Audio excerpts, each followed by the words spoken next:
Buenas tardes. En primer lugar, quisiera que mis primeras palabras fueran de agradecimiento, como no podía ser de otra manera, por el cariño que ha tomado hacia el borrador de este último libro de los que he publicado con Diputación, y sobre todo en la figura de su presidente, de Juan Andrés Tobar, y de su diputada de Cultura, Silvia, que en todo momento pues lo acogieron, como digo, con mucho cariño, y se lo dieron a la comisión de lectura, que posteriormente dio el visto bueno a su publicación. Quisiera también saludar de manera entrañable a mis paisanos placentinos, porque este libro que vamos a presentar aquí esta tarde es un estudio local, y los que me conocen como historiador saben que durante mi trayectoria académica me he especializado en un determinado campo de la investigación,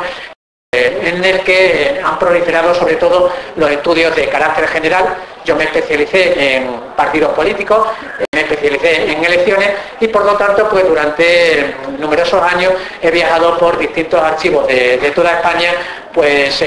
recopilando datos como una hormiguita, en el sentido que siempre guardaba un espacio para recoger toda aquella información que hacía alusión a la tierra que me vio nacer, a Plasencia. Y no me pareció mala idea reunir en un libro, reunir en una publicación, todos aquellos documentos que tenía yo alusivos a la ciudad de Plasencia, y por extensión un poquito también, sobre todo desde el punto de vista estadístico, a la comarca de Plasencia, ¿no? Los que me conocen saben que a veces me voy un poquito por la rama, por lo tanto, por respeto también al compañero que va a continuar la presentación de su obra, voy a tratar de circunscribirme fundamentalmente al contenido del libro, y luego no sé si habrá lugar a que haya tertulia o debate, pues podríamos intercambiar otro tipo de opiniones. ¿Qué se pueden encontrar los lectores de esta mi última obra, ¿no? Pues fundamentalmente un estudio local, un estudio sobre Plasencia, un estudio que recoge una información plural, diversa y muy variada sobre la ciudad de Plasencia, la que en un primer momento he tratado de contextualizar. Antes de entrar de lleno al periodo de la historia que hemos estudiado, que es la Segunda República, me parecía interesante que la contextualizáramos desde el punto de vista económico y demográfico, introduciéndola en lo que hemos dado en denominar los historiadores la comarca. Aunque en el caso de Plasencia yo más bien hablaría de las comarcas, porque por los datos que yo he podido extraer, el comportamiento, fundamentalmente el electoral, y el perfil de sus políticos era muy diferente en la zona, los pueblos al norte de Plasencia, que los pueblos al sur de Plasencia. Por eso hablaba yo de las comarcas: comarca de Plasencia Norte, comarca de Plasencia Sur, y los que tengan más interés en profundizar en este dato lo pueden ver en la lectura de las primeras páginas de este libro, donde se observa claramente un comportamiento totalmente diferenciado en todos los sentidos, ¿no? Bien, una vez hecha esta introducción sobre las bases demográficas y económicas de la comarca o las comarcas de Plasencia, el paso siguiente ha sido estudiar todos los fenómenos electorales que tuvieron lugar en este entorno durante la Segunda República, tanto con carácter municipal como con carácter general. Y me parece, dado el momento histórico en el que nos encontramos la próxima semana, muy interesante pues que recojamos el comportamiento de estas poblaciones en este periodo de nuestra historia, para observar si existen o no paralelismos con lo que nos sucede en la actualidad, ¿no? He tratado, por un lado, argumentar el comportamiento electoral placentino, y sobre todo si era diferente o no con el resto de la provincia, y a su vez si este era diferente o no con el resto del Estado. Porque para aquellos que no lo sepan, durante la Segunda República hubo 3 elecciones generales. Durante la Segunda República, como en muchas de mis conferencias me he cansado de advertir, hemos tenido también diferentes comportamientos electorales, con carácter general y con carácter local, y por lo tanto es interesante comprobar si hay una continuidad a lo largo de la historia. Si hay un cierto condicionamiento o no de la población, y si hay un cierto apego a determinadas siglas o a determinadas tendencias. Bueno, en la lectura de mi libro pues se pueden observar algunas de las claves, ¿no? Bien, Otro de los capítulos que abordamos, el siguiente apartado, es, a mi juicio, muy interesante también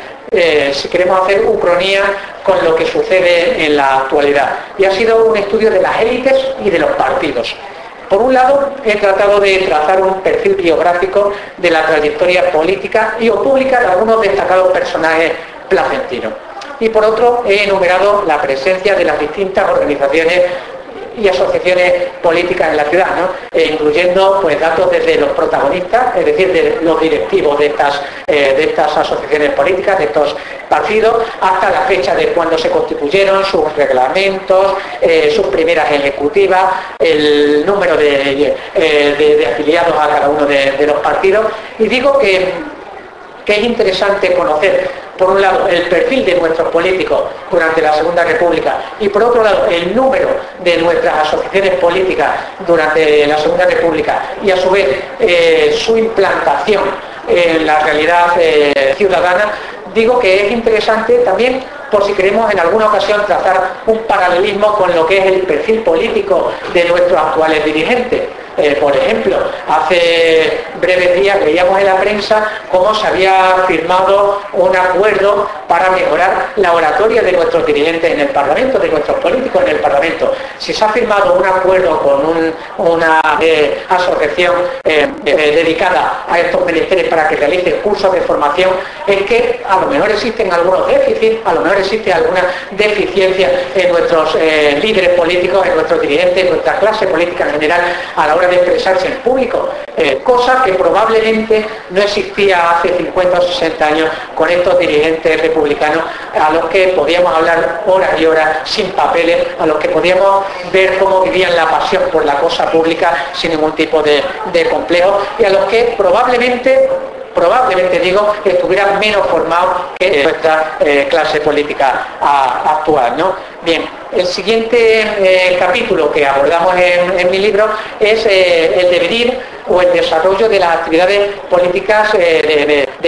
tanto de las asociaciones como sus dirigentes. Y me he centrado en una pieza clave de la política, que es el ayuntamiento. En el caso de Plasencia hemos vaciado las actas de pleno del ayuntamiento y hemos analizado qué eran los temas que preocupaban a nuestros concejales, cuáles eran los temas que preocupaban a nuestros alcaldes, y vaya sorpresa, no eran temas muy diferentes a los que les preocupan a nuestros alcaldes, a los que les preocupan a nuestros concejales en la actualidad. El viernes pasado estuve en Miajada, en otro acto público, y tuve ocasión de hablar con el alcalde y con algunos concejales, y con la susodicha crisis económica me hablaba el alcalde de cómo recibe a mucha gente, evidentemente, en solicitud de empleo o en petición de amparo por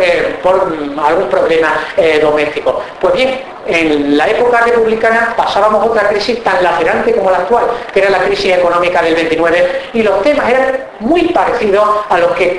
con los que actualmente están lidiando nuestros alcaldes, nuestros concejales.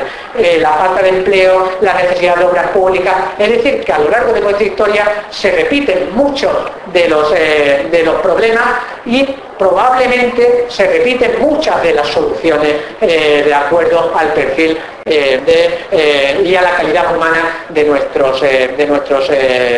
políticos, ¿no? Bien, he analizado también la presencia de dirigentes políticos en la ciudad, los mítines que se daban, los actos públicos y sobre todo algo que, por ejemplo, en la actualidad no se puede hacer, pero que entonces sí se hacía. Hemos podido seguir el discurrir de la actividad interna de los partidos, porque en la época republicana era costumbre que algún delegado de la fuerza pública estuviera presente en las reuniones internas de los partidos para tomar nota de a ver qué decían. Y por lo tanto hemos podido seguir las actas de las reuniones de los partidos, donde, pues sin ningún tipo de tapujos, observábamos muchas de las diferencias que hoy nos causan escándalos nuestros políticos. Y esto es bueno decirlo, es bueno decir que no nos debemos sorprender de que ahora nuestros políticos discrepen, porque eso es bueno, eso es rico para la democracia, eso es plural, eso nos enriquece, y eso no tiene por qué tener ninguna connotación negativa a la diferencia que exista, tanto interna en los partidos como entre un partido con otro, porque eso antes pasaba. Lo que sucede es que antes trascendía más, bastante más que ahora, porque de hecho se hacían eco los medios de comunicación con mucha más profusión de datos y sin ese, digamos, prejuicio o esa pequeña connotación de escándalo que ahora parece que tenemos cuando observamos a dos políticos discutir o cuando observamos que hay una diferencia interna en un partido, y es que a mí eso me parece me parece muy bueno, me parece positivo que los partidos puedan discutir y que puedan expresar sus diferencias de manera clara, sobre todo de manera clara y transparente, y esto antes sucedía y con muchísima frecuencia y no pasaba absolutamente nada, ¿no? Y bien, y por último, el último capítulo de mi libro, he tratado de romper un estereotipo que vinculaba el periodo histórico de la Segunda República con el caos, con el desorden, con las cuestiones de violencia política, y hemos dedicado un apartado bastante extenso a todas las cuestiones de orden público que evidentemente estaban imbricadas con una multitud de matices y que habría que verlas todas dentro de su contexto para no, por lo menos para no perjudicar la imagen de ese primer periodo de nuestra democracia. Y para finalizar, decir que hemos dejado la parte final de la publicación a un rico capítulo destinado a lo que llamamos los historiadores los apéndices, y que al fin y al cabo, a la postre, es lo que a mucha gente en los estudios locales le interesa el dato, le interesa ver pues, un abuelo que fue concejal, le interesa ver cuándo surgió el partido político en el que él milita, le interesa ver cuál fue la primera ejecutiva de su agrupación política, le interesa ver cuál fue su primer ayuntamiento. Bueno, pues en estos apéndices hemos recogido un sinfín de datos, tanto de Plasencia como de los pueblos de su comarca, a mi juicio de datos primordiales, porque hay desde aspectos económicos, número y nombre de propietarios, quienes eran los grandes detentadores de la riqueza en Plasencia y en su comarca, hasta resultados electorales de todas y cada una de las elecciones, cuántos votos sacaba cada candidato, tanto en elecciones municipales como en elecciones generales, hasta datos de personajes, ¿no? En definitiva, ha sido una tarea de aproximación a lo que fue, a mi juicio, la pasión que hoy en día deberíamos recuperar, la pasión por la cosa pública, ahora que se habla de esa famosa teoría de las tres generaciones, ahora que algunos despectivamente quieren dejar de lado el impulso y el interés por la gente joven hacia la cosa pública, pues podemos ver el ejemplo de esas tres generaciones en la Segunda República, de la gente que vivió como protagonista la pasión por la política, de sus hijos, la gente que durante la dictadura tuvieron que silenciar ese interés por auténtico temor, por pánico, por terror, a qué podrían decir de nosotros, y sus herederos, los nietos, que están recuperando e impulsando desde distintos puntos de vista la pasión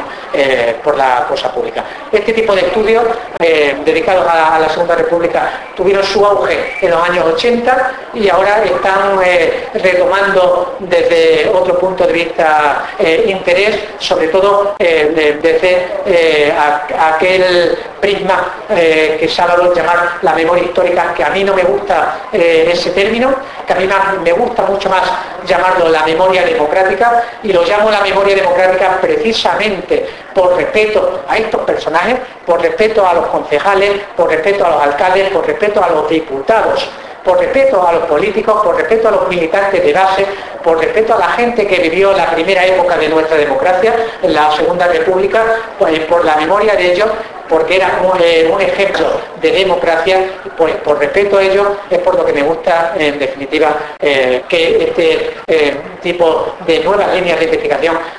vayan a otro cajón, a otro compartimento con la denominación de memoria democrática. Muchas gracias.